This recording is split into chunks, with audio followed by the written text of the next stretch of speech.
কোথাও ঠাঁই হচ্ছে না আলো আসবেই গ্রুপের আলোচিত জ্যোতিকা জ্যোতির। শেষমেশ এই অভিনেত্রীকে বাড়ি থেকে বের করে দিয়েছে বাড়িওয়ালাও। ছাত্র জনতার গণ অভ্যুত্থানে আন্দোলনকারীদের বিপক্ষে অবস্থান নেন অভিনেত্রী জ্যোতিকা জ্যোতি। আওয়ামী লীগপন্থী এই অভিনেত্রী আলো আসবেই নামের এক বিতর্কিত হোয়াটসঅ্যাপ গ্রুপে বেশ সক্রিয় ছিলেন। তাই গত ৫ আগস্ট শেখ হাসিনা সরকারের পতনের পর বিপাকেই পড়েছেন তিনি। আলো আসবেই গ্রুপে থাকা শিল্পীদের বেশিরভাগই এখন সামাজিকভাবে অগ্রহণযোগ্য হয়ে পড়েছেন। তাদের অনেকেই এক প্রকার গা ঢাকা দিয়েছেন। তবে এক্ষেত্রে কিছুটা ব্যতিক্রম ছিলেন জ্যোতি।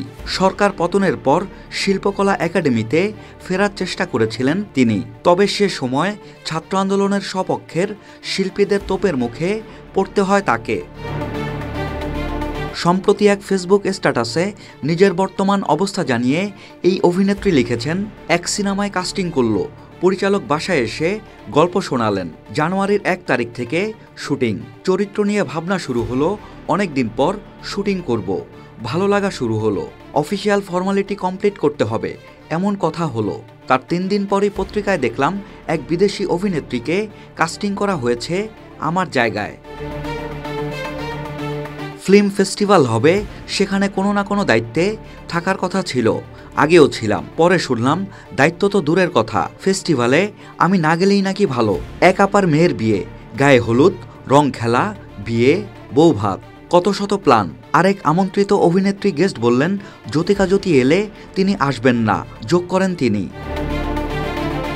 এখন নিজের বাসস্থান নিয়েও সমস্যায় পড়েছেন জানিয়ে জ্যোতি আরও লিখেছেন, এপ্রিলে এক নতুন বাসায় শিফট করলাম, আমার কুকুর আছে বলে নিলাম। তিনি আমাকে আশ্বস্ত করলেন কোনো সমস্যা নেই, বরং আমার পরিচয় তার বাসার ভাড়াটিয়া হিসেবে তাকে আরও গর্বিত করবে বলে জানালেন।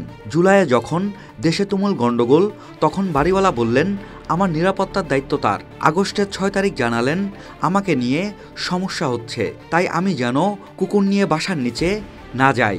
তবে তার কথায় মনে হলো বাসা ছেড়ে দিলেই ভালো।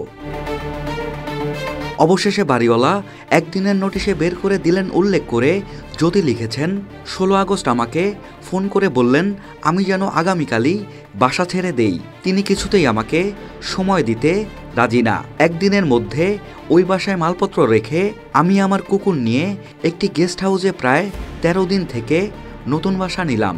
আমার এক বন্ধুকে পাঠিয়ে মালপত্র সরালাম দিন ১০ পরে, কিন্তু তিনি আমার ২ মাসের অ্যাডভান্স ফেরত দিলেন না।